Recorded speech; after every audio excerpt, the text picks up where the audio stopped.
जामशोरे में नाई मोहरमुल हराम जे हवाले सां मुख़्तलिफ़ इमाम बारगाहुनि खां मातमी जलूस बरामद कया विया। नाई मोहरमुल हराम जे मौके ते गोट साईं ॾिनो मलाह ऐं ॿियनि मुख़्तलिफ़ इमाम बारगाहुनि तां अलॻि-अलॻि मातमी जुलूस झूलनि ऐं सेजनि सां बरामद थिया, जेके आरबी कॉलोनी पहुता, जितां नंढा वॾा मातमी जुलूस गॾिजी सीना ज़नी ऐं ज़ंजीर ज़नी कंदे दरगाह जीए शाह बादशाह जे अङण ते अची गॾु थिया, जिते ज़ंजीर ज़नी ऐं सीना ज़नी कई वई। जंहिं बाद मुख़्तलिफ़ हंधनि खां निकितल मातमी जलूस वापसि पंहिंजनि जॻहनि ते वञी नहर थिया।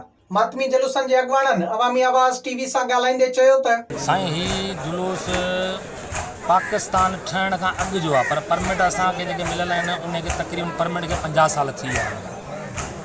अलाह बख़्श मलाह जंहिंजे नाले ते ही परमिट रजिस्टर ऐं ॿियो जेको जीए शाह जो जेको काफ़िलो उतां बरामद थिए थो, जेको हिन में जुलूसनि गॾिजंदो आहे, उहो मुंहिंजे नाले ते अयाद अली शोरे जे नाले ते अंजुमन गुलज़ार ज़ैनब ते रजिस्टर थियल आहे। जलूसनि जे मौके ते पुलिस पारां सिक्योरिटी जा इंतज़ाम पिणु सख़्त कया विया हुआ। विज़िट कयो अवामी आवाज़ मीडिया ग्रुप जी वेबसाइट awamiawaz.pk।